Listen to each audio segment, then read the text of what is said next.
এই ফাতেমাতুজ জাহরা রাদিয়াল্লাহু আনহা জ্বর, খুব জ্বর, রমজানুল মোবারক মাস। আলী বলছে, ফাতেমা সেহরি করতে হবে না, রোজা তোমার রাখতে হবে না। ফাতেমা, রোজা রাখতে হবে না, তুমি অসুস্থ, তুমি জ্বরে আক্রান্ত, রোজা ছেড়ে দাও। আমাদের কচির মা বলে, এই দেখো, কচির বাপও বলছে, কচির বাপ কচির মারে খুব ভালোবাসে, বলে কচির মা রোজা রাখলি না, তোমার চেহারা নড়বড়ে হয়ে যাবে, দরকার নেই, রোজা তোমার করতে হবে না, তুমি হাতির মতো চেহারা নিয়ে ঘুরে বেড়াও। কচির মা বলে, কচির বাপ যখন আমার এত ভালোবাসে, তা রোজা আমার রাখার দরকার নেই, আমি মরণের খাওয়া খাই। ভালোবাসা। ফাতেমাতুজ জাহরা রাদিয়াল্লাহু তাআলা আনহা বললেন, ও আমার প্রাণের স্বামী, শরীর আমার অসুস্থ, কিন্তু না, রোজা আমি ছেড়ে দেব না, যদি আমার মওত হয়ে যায়, যদি আমার মরণ হয়ে যায়, রোজাদার হালতে হয়ে যাবে, রোজাদার অবস্থাতে হয়ে যাবে, আমি রোজা ছেড়ে দেব না। ফাতেমাতুজ জাহরা রাদিয়াল্লাহু তাআলা আনহা সেহরি করলেন। সেহরির পরে বাবুজান ফাতেমাতুজ জাহরা রাদিয়াল্লাহু তাআলা আনহা একটু বিছানায় শয়ন করলেন। একটু বাদে ফজরের ওয়াক্ত এসে যাবে, শয়ন করলেন। আর ঘুমের ভিতরে স্বপ্ন যোগে দেখতে পাচ্ছেন আল্লাহ নবী, দিন ও দুনিয়ার বাদশাহ হাবিবুল্লাহ জনাবে মুহাম্মদুর রাসূলুল্লাহ সাল্লাল্লাহু আলাইহি ওয়াসাল্লাম ফাতেমার বাড়ি এসে হাজির হয়েছে। ফাতেমার ঘরের ভিতরে আল্লাহ নবী কি যেন তন্ন তন্ন করে খুঁজছেন, খুঁজে খুঁজে নবী আমার ফাতেমার ঘরের দরজা দিয়ে বার হয়ে যাচ্ছে। ফাতেমাতুজ জাহরা বললেন, আব্বাজান যখনই আমার বাড়িতে আসেন, ফাতেমার সঙ্গে দেখা না করে কোনদিন তো চলে যান না, আজকে কি আপনারা ফাতেমার সঙ্গে দেখা করবেন না? নবী বললেন, মা, ও বেটি ফাতেমা, আমি তো তোমাকে খুঁজছিলাম মা, তোমাকে তালাশ করছিলাম মা। ও বেটি ফাতেমা, আমি তোমাকে নিতে এসেছি মা, আমি তোমার আব্বা জান, তোমাকে নিতে এসেছি মা। আর আলীর ঘরে তোমায় থাকতে হবে না মা, আজকে সেহরি আমার জামাতা আলীর ঘরে হয়েছে, ইফতারিটা আমার সঙ্গে হবে, আমি তোমার আব্বা আমার সঙ্গে হবে। বেটি, আমি তোমাকে নিতে এসেছি মা, চলো মা, আমার সঙ্গে তোমায় যেতে হবে মা, আমি তোমাকে নিতে এসেছি মা। ও মায়েরা, আল্লাহ নবীর বেটি ফাতেমাতুজ জাহরা রাদিয়াল্লাহু তাআলা আনহা ঘুম ভেঙে গেল, ফজরের আযান হয়ে গেল। আলী রাদিয়াল্লাহু তাআলা আনহু মদিনার মসজিদে নববী শরীফে ফজরের নামাজ পড়তে গেলেন। ফজরের নামাজ পড়ে ইশরাকের নামাজ পড়ে বাড়িতে আসতে একটু দেরি করলেন। এসে দেখেন ফাতেমা সংসারের সব কাজ গুছিয়ে নিয়েছে। হযরত আলীর ঘরবাড়ি গুলো পরিষ্কার করে দিয়েছে। হযরত আলীর জামা কাপড়গুলো পরিষ্কার করে দিয়েছে। ইমাম হাসান ইমাম হুসাইনকে গোসল দিয়ে দিয়েছে। ইমাম হাসান হুসাইনের জামা কাপড় পরিষ্কার করে দিয়েছে। নিজে হাতে করে অনেকটা খাওয়া তৈরি করেছে। আলী বাড়িতে চলে আসলেন। বাড়িতে এসে বললেন, ও নবী নন্দিনী ফাতেমা, ও বিশ্ব নবীর কলিজা টুকুরি ফাতেমা, তুমি অসুস্থ, তুমি জ্বরে আক্রান্ত। এরপরেও আজকে সকালবেলা উঠে কেন এতগুলো কাজ একসঙ্গে করলে বলো না? ফাতেমা স্বামীর হাতটাকে ধরে ঘরের ভিতরে নিয়ে গেলেন। ইমাম হাসান হোসাইনকে বললেন, চলে যাও, তোমাদের নানা জানের কবরটা জিয়ারাত করে এসো, যাও। দুই ভাইকে পাঠিয়ে দিলেন। স্বামীকে নিয়ে ঘরের ভিতরে যে দরজা জানালা বন্ধ করে দিয়ে স্বামীর মুখের পানেতে চজ্জর চজ্জর করে কাঁদতে লাগলেন। প্রাণের স্বামী গো, থাকবো না, আর থাকবো না, আপনার ঘরে আর থাকবো না, চলে যাব, বিদায় নেব, আপনার থেকে চলে যাব, বিদায় নেব। আমার আব্বা জান আমাকে নিতে এসেছিল, চলে যাব, আমি থাকবো না আর আপনার ঘরে। জীবনে যতটা স্বামীর সেবা করার দরকার আমি ফাতেমা করতে পারিনি। আল্লাহর রাস্তে আপনি আমায় মাফ করে দেন, ক্ষমা করে দেন।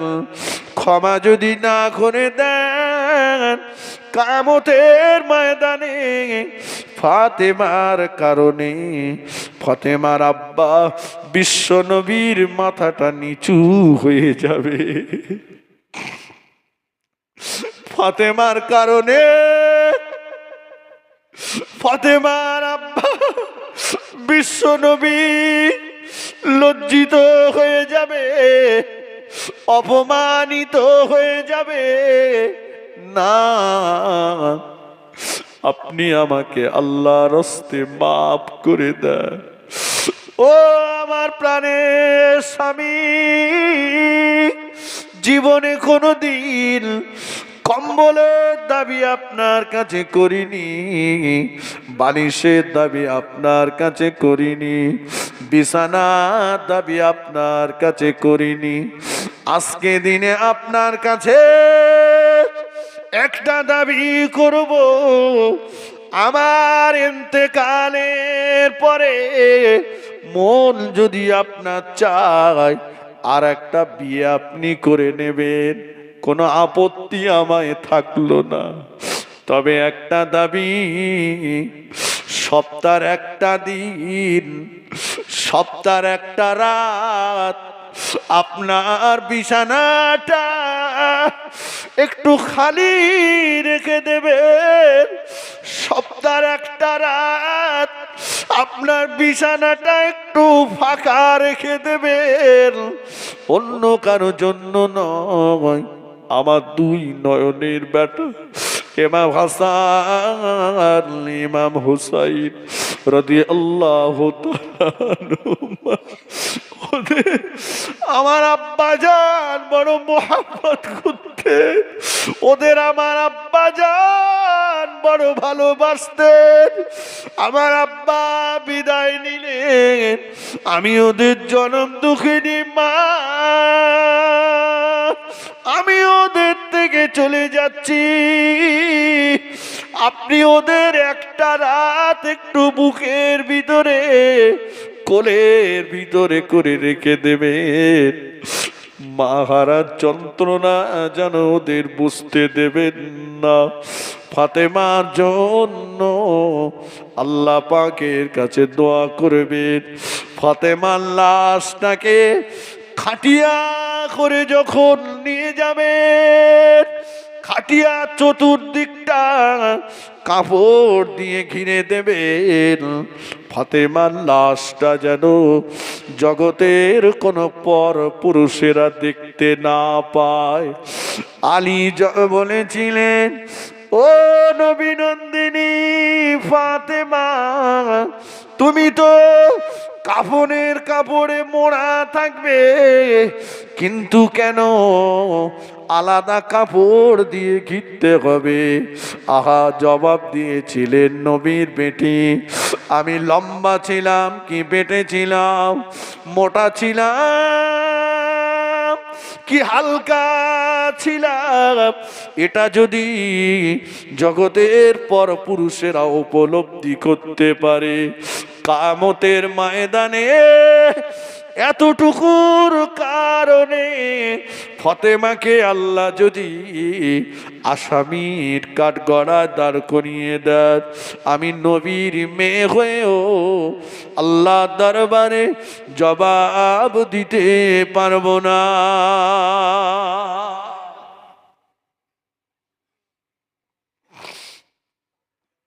আমার ভাইরা, বিশ্ব নবীর মেয়ে,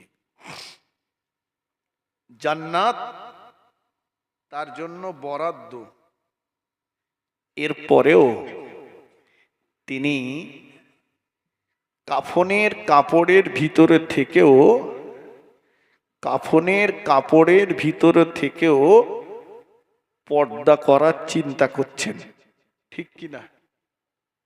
আর আমাদের দুনিয়ায় বেঁচে থেকেও পর্দার চিন্তা নাই।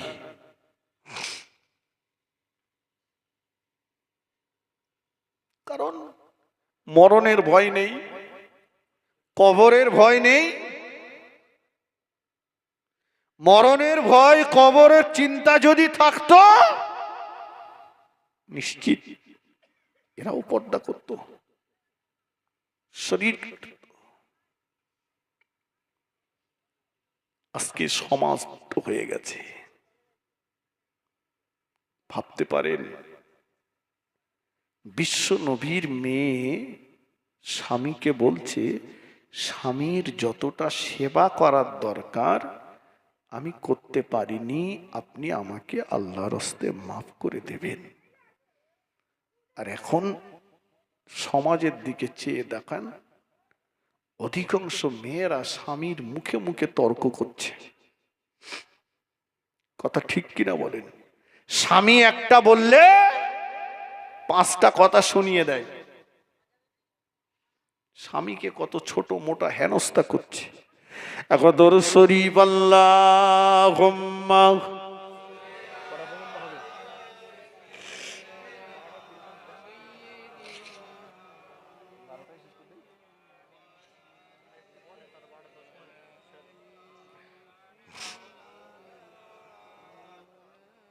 একটু মন খুলে পড়েন, আল্লাহুম্মা সাল্লি আলা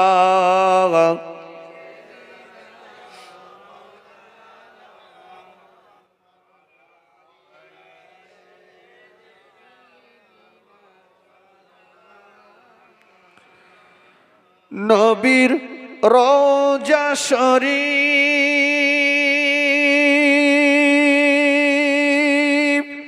দেখে মন ভরে না, দিদার দাও গো শাহে মদিনা। নবীর রওজা শরীফ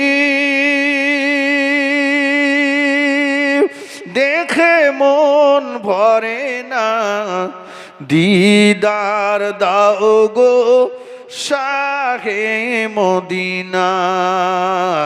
আল্লাহুম্মা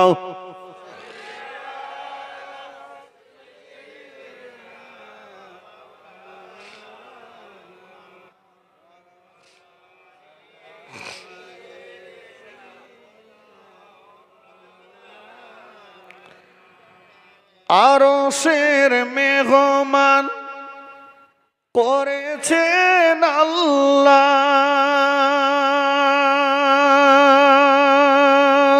কত শান কত মান মোর কামলিওয়ালা। ও গো মদিনাওয়ালা করো করুণা, দিদার দাও গো শাহে মদিনা।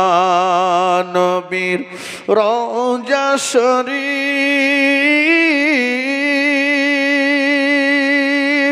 দেখে মন ভরে না, দিদার দাও গো শাহে মদিনা।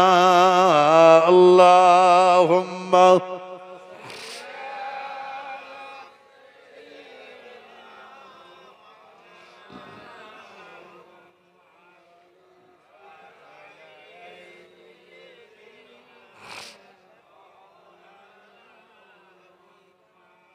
স্বামী স্ত্রীর মোহাব্বত আল্লাহ পাকের একটি নিয়ামত, ঠিক কিনা বলেন? আপনি লক্ষ লক্ষ টাকার মালিক, কোটি কোটি টাকার মালিক, কিন্তু স্বামী স্ত্রী মিল নাই, শান্তি থাকবে? কথা বলেন, শান্তি থাকবে? টাকা নাই কিন্তু স্বামী স্ত্রী মিল আছে, টাকা নেই কিন্তু স্বামী স্ত্রী মিল মোহাব্বত ভালোবাসা আছে, শান্তি থাকবে না? থাকবে না। নবীর ঘরে খাট শোকেস ফ্রিজ আলমারি ছিল না, কিন্তু সংসারটা রহমত বরকতে ভরপুর ছিল। জোরে বলুন সুবহানাল্লাহ। আমাদের ঘরে খাট শোকেস ফ্রিজ আলমারি সব আছে, কিন্তু সংসারে শান্তি নাই, মিল মোহাব্বত নাই, ভালোবাসা নাই। আম্মা জান আয়েশা সিদ্দিকা রাদিয়াল্লাহু তাআলা আনহা, আল্লাহর নবী গেলাসের যে জায়গাটাতে ঠোঁট দিয়ে পানি পান করতে, আম্মা জান ওই জায়গাটাতে ঠোঁট লাগিয়ে পানি পান করতেন। রাসূলুল্লাহ হাড্ডি মোবারক নিয়ে যখন খেতেন, আম্মা জান আল্লাহ নবীর হাত থেকে হাড্ডি মোবারকটা নিয়ে আম্মা জান চুষতে থাকতেন। আম্মা জান বলতেন, ইয়া রাসূলুল্লাহ হে, ইয়া হাবিবাল্লাহ, হুজুর আপনি এটা মনে করবেন না আয়েশা গোশত খাওয়ার লোভে আপনার কাছ থেকে হাড্ডিগুলা নিয়ে চুষতে থাকে। না ইয়া রাসূলুল্লাহ, ওই হাড্ডিতে আপনার মুখের লালা, আপনার মোবারক থুতু লেগে থাকে, ওইগুলো খাওয়ার জন্য আমি আয়েশা নিয়ে চুষতে থাকি। একটু জোরে বলেন। এখন তো কচির মা গেলাস 3 বার ধুয়ে তাই পানি খায়। মোহাব্বত। ও আল্লাহ নবী বলেছেন, কোন স্বামী যদি তার স্ত্রীর হাতটাকে মোহাব্বতের সঙ্গে ধরে, কোন স্বামী যদি তার স্ত্রীর হাতটাকে মোহাব্বতের সঙ্গে ধরে, ধরবার সঙ্গে সঙ্গে আল্লাহ পাক স্বামী স্ত্রী উভয়ের জীবনের সগীরা গুনাহগুলো মাফ করে দিয়ে থাকে। একটু জোরে হবে না? আমরাও হাত ধরি, তবে মহাব্বতের সঙ্গে না। বলে এদিক আয়, মানে পান্তা একটু ঝোল বেশি হয়ে গেছে। কিছু কিছু আছে বউ মারা ওষুধ, তবে এর ভিতর নিয়ে তো এখানে যা বসে দিয়ে সব তো মনে হচ্ছে ফুটন্ত গোলাপ। কিছু কিছু আছে বুঝলেন, তা বলতে বউ মনে করে বিয়ে করে এনেছি মানে কালী পুজো ঢোলের মতো গুড়ুম গাড়াম চেলকে দেবো যেখানকে বাদে। হ্যাঁ, শুক্রবারে বাড়ির থেকে বউ মেরে মসজিদে আগের কাতারে বয়েছে, আর বাড়ির থেকে বলে গেছে ফের নামাজ পড়ে এসে মারবো। চাচিমা বলছে খোকা তো চাষার বুড়ো বয়সে এখনো সেবেক যায়নি, কাঠের চালা তুলেস বলে তোর এককে কাঠের চালা শেষ করে দেবো। কি যন্ত্রণা! ও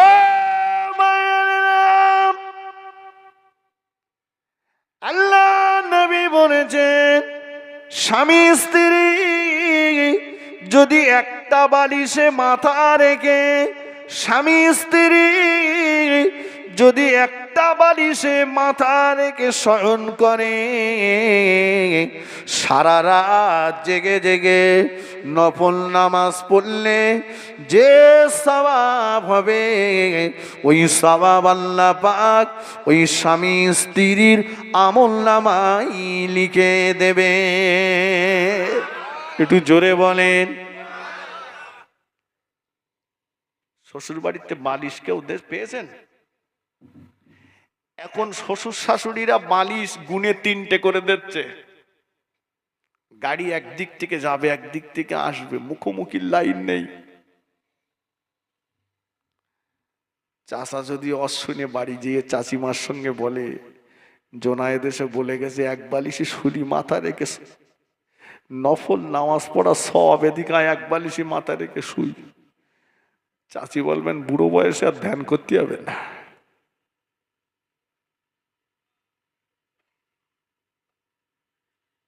মোহাব্বত, মিল। আল্লাহু আকবার। নফল নামাজ পড়ার সওয়াব আল্লাহ পাক দেবে। কিতাবের ভিতরে এসেছে, ও আমার মায়েরা শুনে রাখুন, কোন স্ত্রী যদি তার স্বামীর গা হাত পাটা মেসেজ করে দেয়, স্বামী বলিনি, স্ত্রী যদি নিজের ইচ্ছায় স্বামীর গা হাত পাটা মেসেজ করে দেয়, ওহদ পাহাড় পরিমাণ সোনা দান করলে যে সওয়াব হবে, ওই সওয়াব আল্লাহ পাক ওই স্ত্রীর আমলনামায় লিখে দেবে। জোরে বলেন। আমি বলিনি, স্ত্রী যদি দেয় তাহলে ওহদ পাহাড় পরিমাণ সোনা দান করলে যে সওয়াব, সেই সওয়াব। আর যদি স্বামী বলার পরে দেয় তাহলে ওহদ পাহাড় পরিমাণ রূপ দান করলে যে সওয়াব, ওই সওয়াব আল্লাহ স্ত্রীর আমলনামায় লিখে দেবেন। সুবহানাল্লাহ। মা খাদিজাতুল কুবরা রাদিয়াল্লাহু আনহা মক্কার শ্রেষ্ঠ ধনী ছিলেন, তাই না? গরিব মুহাম্মদ সাল্লাল্লাহু আলাইহি ওয়াসাল্লামকে বিয়ে করেছিলেন। মা খাদিজা সারা রাত নবীর জন্য দাঁড়িয়ে থাকতেন। কি প্রথম রাত, কি মাঝ রাত, কি শেষ রাত। যখনই রসুল ফিরতেন একবার বলতেন খাদিজা, আম্মাজান সঙ্গে সঙ্গে দরজা খুলে দিতেন। নবী বলতেন খাদিজা তুমি কি ঘুমাও না? আম্মাজান জবাব দিয়েছিলেন, ইয়া রাসূলুল্লাহ, যে বিছানাতে আমি আপনাকে দেখতে পাই না ওই বিছানাতে আমার পিঠ লাগাতে ইচ্ছে হয় না। জোরে বলুন, একটু জোরে হবে না? আমাদের কচির মা বলতেস, তুমি আর বাড়ি ঘ্যান ঘ্যান করো না দিন, তোমার জ্বালায় আমার একটু ঘুম হয় না, আরাম বিশ্রাম নি, তুমি কাজে কামে যেতে পারো না। কচির বাপ যদি মাসখানিক চলে যায়, কচির মা জন্মের মতো বেঁচে গেল। এখানকার মা বোনদের কথা বলছি, এরা খুব ভালো, কচির বাপ কাছে থাকলে এরা বেঁচে যায়, মাশাআল্লাহ। জি, মোহাব্বত দেখুন, আল্লাহ রসুল মা খাদিজাতুল কুবরা রাদিয়াল্লাহু আনহাকে কত ভালোবাসতেন দেখেন। গভীর রাত, ও ভাইয়েরা, গভীর রাত, নিশুতি রাত, আমাদের আম্মা জানেরা বলতেন, আল্লাহ নবী আমাদের বিছানাতে খুঁজে পেতাম না, ভয়ে ভীতু সন্ত্রস্ত হয়ে যেতাম, কোথায় গেল নবী, কোথায় গেল। উঠতাম, উঠে যে দেখি আল্লাহ নবী জান্নাতুল বাকি কবরস্থানে ধারে দাঁড়িয়ে দাঁড়িয়ে কাঁদছে, দোয়া করছেন। নবী বলছেন, আল্লাহ যেদিন বাপ বেটাকে ভুলে যাবে, বেটা বাপকে ভুলে যাবে, মা মেয়েকে ভুলে যাবে, মেয়ে মাকে ভুলে যাবে, যেদিন স্বামী স্ত্রীকে ভুলে যাবে, স্ত্রী স্বামীকে ভুলে যাবে, আল্লাহ পাক ওই দিন আমি রাসূলুল্লাহ, আমি যেন আমার খাদিজার কথা ভুলে না যাই। জোরে বলুন না সুবহানাল্লাহ। এই তো ভালোবাসা, কথা ঠিক কিনা বলেন?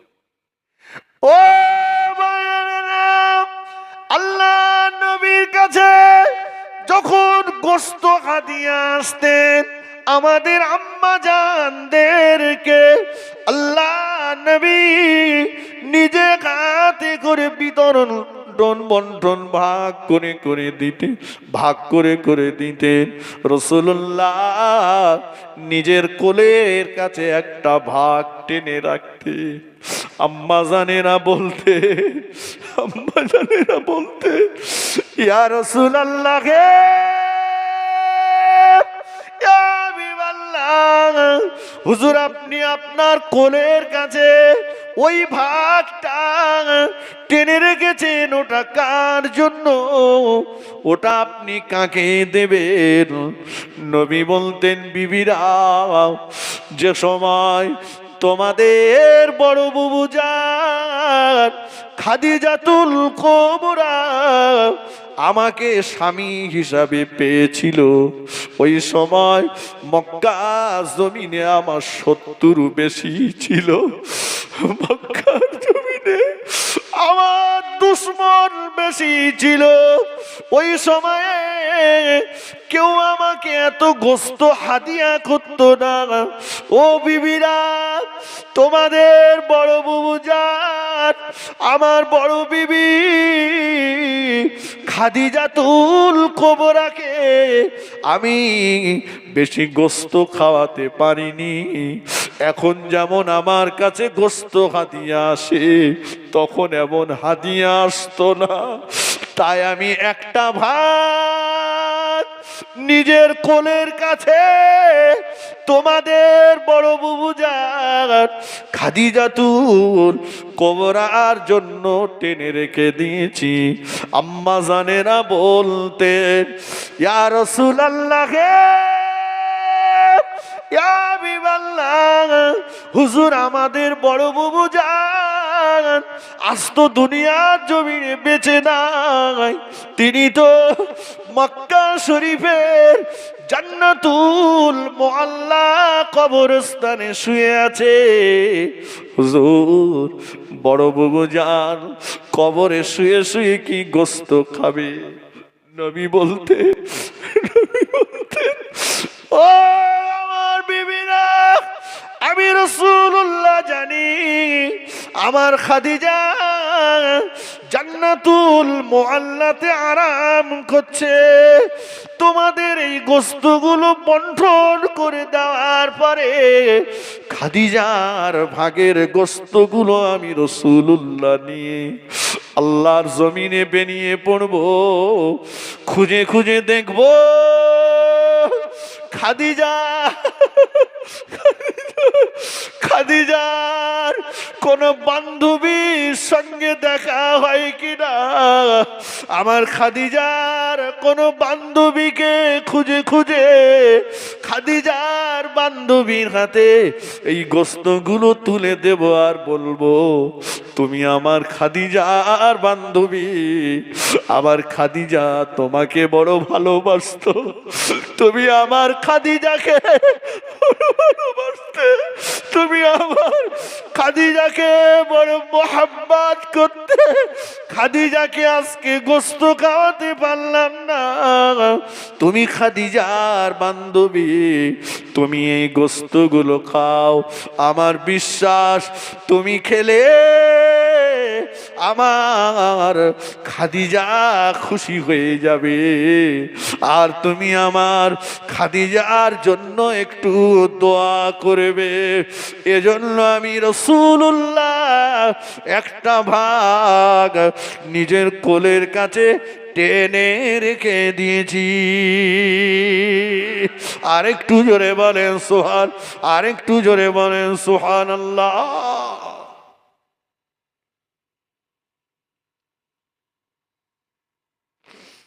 এই তো মোহাব্বত, কথা ঠিক কিনা বলেন? এই তো স্বামী স্ত্রী চলে যাব, আলাদা হয়ে যাব, কবরে চলে যাব, কিন্তু মোহাব্বতটা রয়ে যাবে। স্বামী স্ত্রীর জন্য স্ত্রীর বিরহে কাঁদবে, স্ত্রী স্বামীর বিরহে চোখের পানি ফেলবে, এটাই তো ভালোবাসা। কথা ঠিক কিনা বলেন? মা খাদিজাতুল কুবরা রাদিয়াল্লাহু আনহাকে আল্লাহ রসুল নিজে হাতে করে কবরের মাটিতে শোয়ালেন। এর চাইতে সৌভাগ্যবান আর কে আছে? এর চাইতে সৌভাগ্যবান আর কে আছে যার স্বামী নিজে কবরে নেবে স্ত্রীকে কবরে শুইয়ে দিচ্ছেন? সবাই মাটি দিয়ে চলে গেছেন, আল্লাহ রসুল একবার মা খাদিজার পায়ের দিকে, একবার মাথার দিকে, রসুলের চোখ দিয়ে টপ টপ করে পানি পড়ছে। সাহাবীরা বলছে, ইয়া রাসূলুল্লাহ চলেন জান্নাতুল মুআল্লা ছেড়ে দিই। নবী বলছেন, তোমরা যাও, আমি এক্ষুনি আমার খাদিজাকে ছেড়ে যাব না, এক্ষুনি আমার খাদিজা ছেড়ে যাব না। নবী কাঁদছেন, আল্লাহ জিবরাইলকে ডেকে বললেন, জিবরাইল নবীকে কাঁদতে বারণ করো। আমার নবীর বিবি খাদিজার কবরের মুনকার নকিরের সওয়ালের জবাবটা আমি আল্লাহ আরশে আজিম থেকে নিজেই দিয়ে দেব। জোরে বলুন, জোরে বলেন। এই মুহাব্বতটা রেখে যান, স্বামীর সঙ্গে এই ভালোবাসাটা রেখে যান, স্বামীর আদেশটাকে মেনে চলুন। স্বামী, আপনি স্ত্রীকে মোহাব্বত করুন। সে বাপ ছেড়েছে, মা ছেড়েছে, ভাই ছেড়েছে, বোন ছেড়েছে, প্রতিবেশীকে ছেড়েছে, আপনার আব্বাকে আব্বা বলেছে, আপনার মাকে মা বলেছে, আপনার ভাইকে ভাই করেছে, আপনার সঙ্গে কোনোদিন তার পরিচয় নেই, 3 বার বলেছে আমি কবুল করলাম, সব ছেড়ে দিয়ে আপনার কোলে এসে পড়েছে।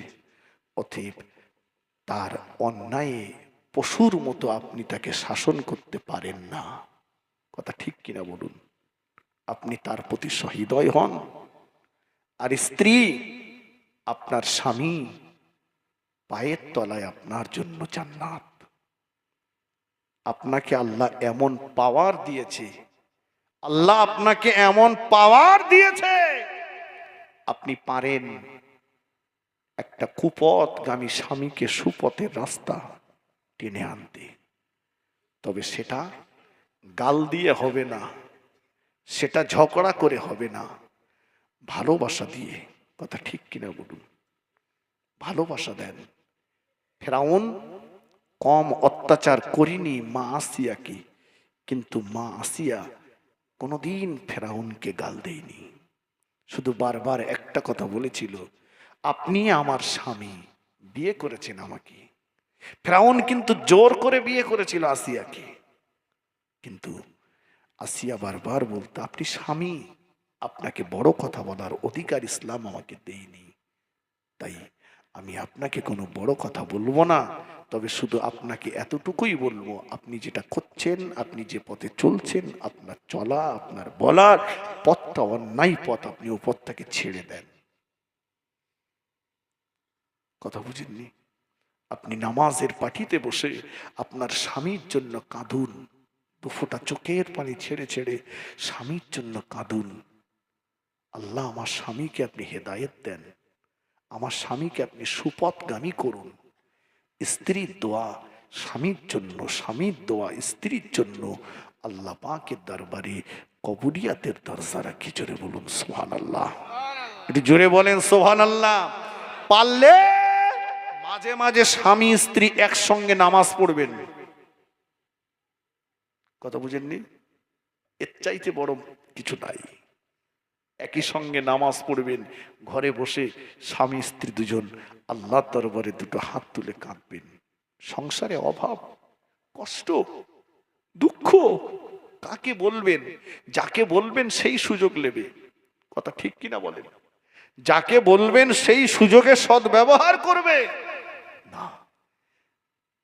স্বামী স্ত্রী দুজনা গভীর রাত্রেবেলা উঠে পড়ুন, ওযু করুন, তাহাজ্জুদের ওয়াক্ত নামাজটা পড়ে নামাজের পাটিতে বসে দুজন অঝোর নয়নে কাঁদুন।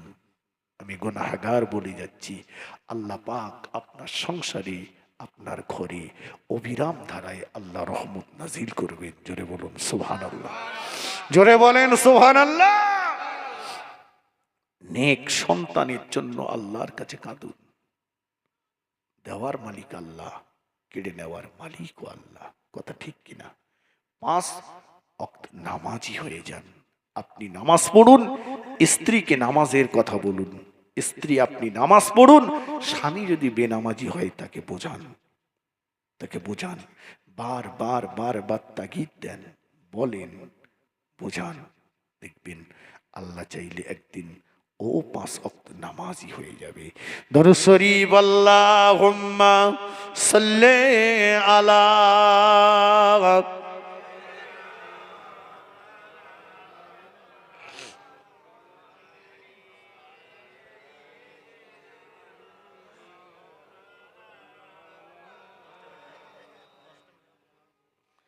আল্লাহ নবী দিন ও দুনিয়ার বাদশাহ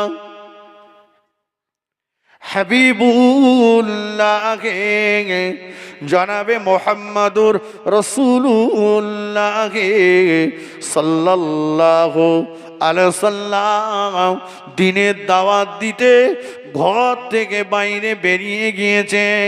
ঘরের ভিতরে আল্লাহ নবীর জন্য ইন্তজার করছেন নবীর বেটি ফাতেমাতুজ জাহরা রাদিয়াল্লাহু তাআলা আনহা, নবীর বিবি খাদিজাতুল কুবরা রাদিয়াল্লাহু তাআলা আনহা দুজন অপেক্ষা করছেন। বাবা, আমরা যখন ঘর থেকে বাইরে বেরিয়ে যাই, ঘরে বিবিরা, বাচ্চারা তারা চিন্তায় থাকে, ঠিক কিনা? কথা বলেন, কখন ফিরবে? নবী দ্বীনের দাওয়াত দিতে গিয়েছে, দুজন অপেক্ষা করছে ঘরের ভিতরে, নবীর বেটি আর নবীর বিবি। অনেকটা সময় পেরিয়ে গেল। আল্লাহ নবীর বেটি ফাতেমাতুজ জাহরা রাদিয়াল্লাহু তাআলা আনহা দরজার কাছে গেলেন। দরজার কাছে যে দরজাটা খুলে বাইরের দিকে চেয়ে চেয়ে বলেন, আম্মা জান, এতটা সময় পেরিয়ে গেল, এখনো যে আমার আব্বা জান বাড়িতে আসলো না। মা খাদিজাতুল কুবরা রাদিয়াল্লাহু তাআলা আনহা সান্ত্বনা দিচ্ছেন, ফাতেমা তোমার আব্বা তো ভালো কাজ করতে গিয়েছে, জানি না কেন এত দেরি করছে। আবার কিছুটা সময় পেরিয়ে গেল, আবারও কিছুটা সময় পেরিয়ে গেল। আল্লাহ নবীর বেটি ফাতেমা জাহরা রাদিয়াল্লাহু তাআলা আনহা দরজাটা খুললেন, দরজাটা খুলে বলেন, আম্মা জান আমাদের বাড়ির দিকে গুটি গুটি গুটি গুটি পায়ে কে যেন একজনা ব্যক্তি হেঁটে হেঁটে আগিয়ে আসে। ও আম্মা জান ওই ব্যক্তিটাকে দেখে বড় দুর্বল মনে হচ্ছে, ওই ব্যক্তিটাকে দেখে বড় জয়ীফ মনে হচ্ছে, কমজোরি মনে হচ্ছে। শুধু তাই নয়, আম্মা জান আমাদের বাড়ির দিকে গুটি গুটি পায়ে যিনি আগিয়ে আসছেন আমি ফাতেমা ইতিপূর্বে কোনোদিন এমন মানুষ চোখে দেখিনি।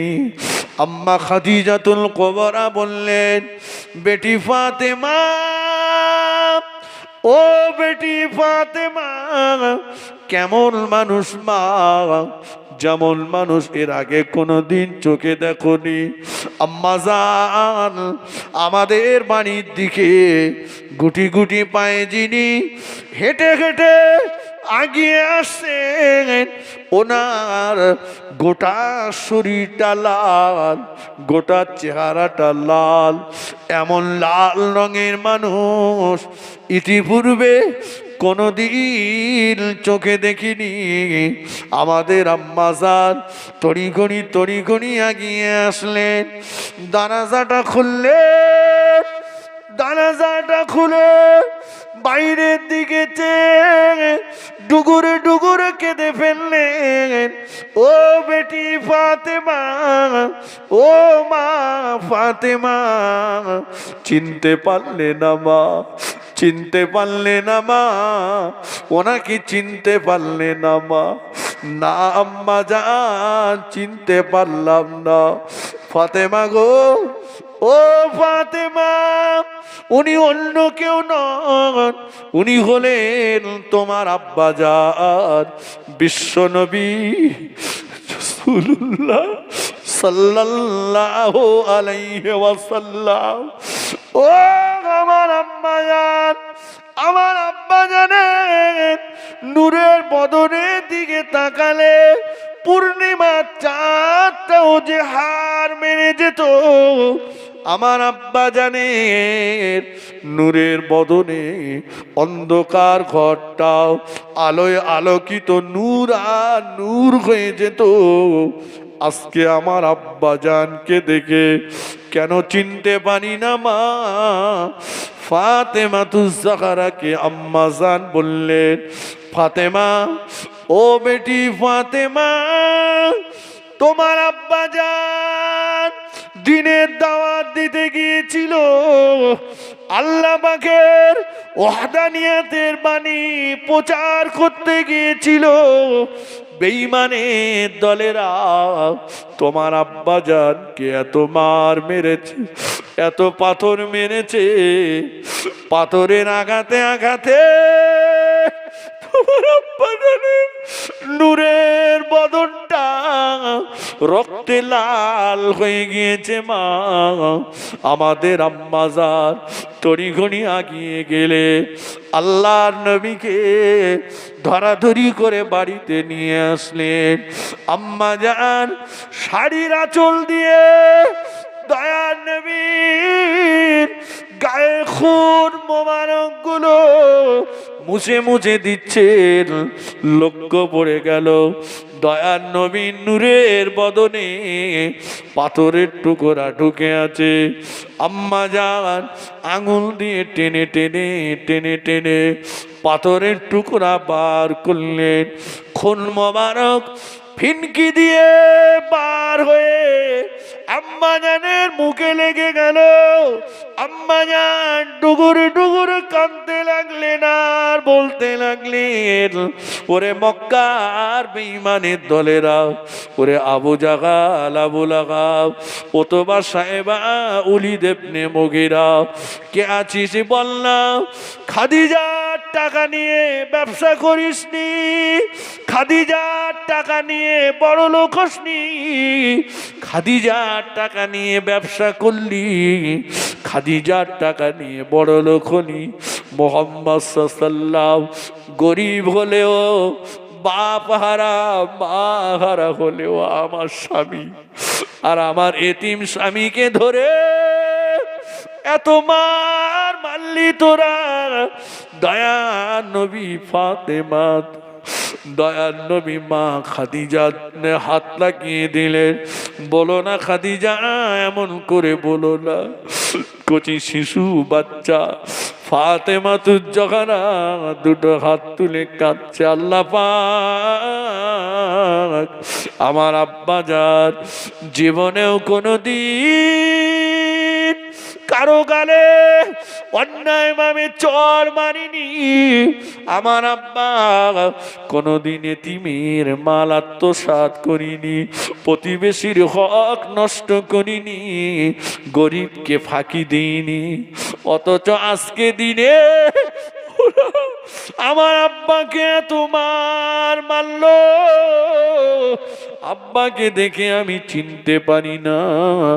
নবী ফাতেমার হাতটাকে নামিয়ে দিয়ে বললেন, কেঁদো না বেটি, বদদুয়া করো না।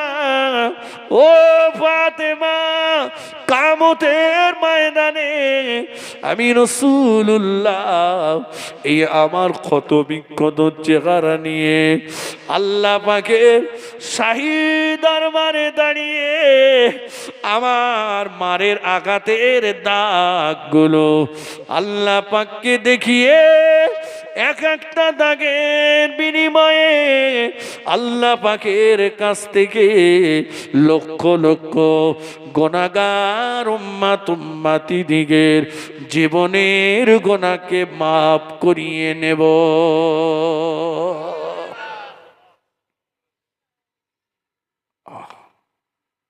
সেই নবীর উম্মত আমরা। অতএব নবী ইন্তেকালের আগে বারবার বলেছেন সালাত সালাত সালাত। আল্লাহ আমাদের সবাইকে, আমাদের পরিবারের সবাইকে আল্লাহ যেন 5 ওয়াক্ত নামাজি বানিয়ে দেন। বলুন আল্লাহুম্মা আমিন। জোরে বলেন আল্লাহুম্মা আমিন। সকলে আসেন বিশ্ব নবীর শানে একটু সালাম পড়ি। আপনার নাম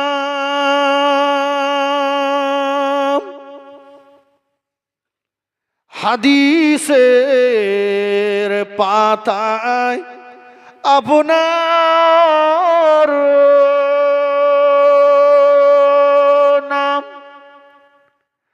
আরশের পায়ায়, আপনার নাম মুমিনের কলিজায়, আপনার নাম ইয়া নবী সালামুন।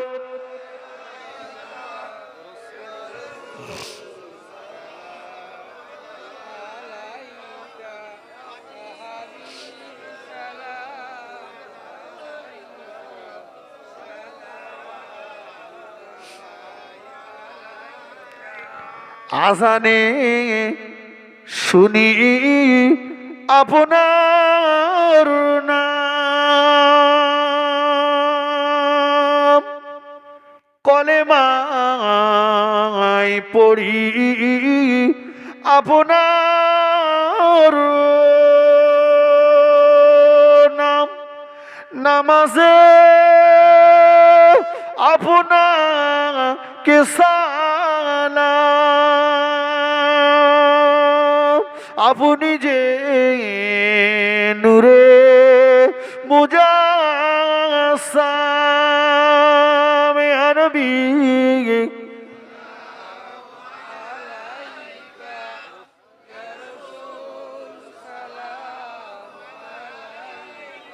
ইয়া হাবিবুস সালাম।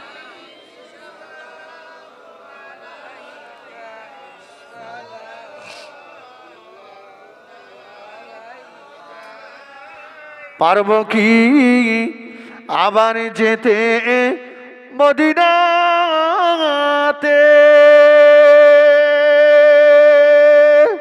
পাবো কি পাখ রওজা আবার দেখি,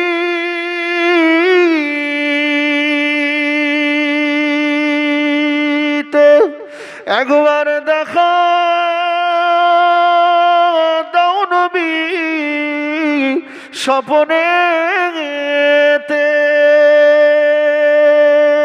কবে যাব আপনার মদিনাতে, ইয়া নবী সালামুন আলাইকা ইয়া রাসূল।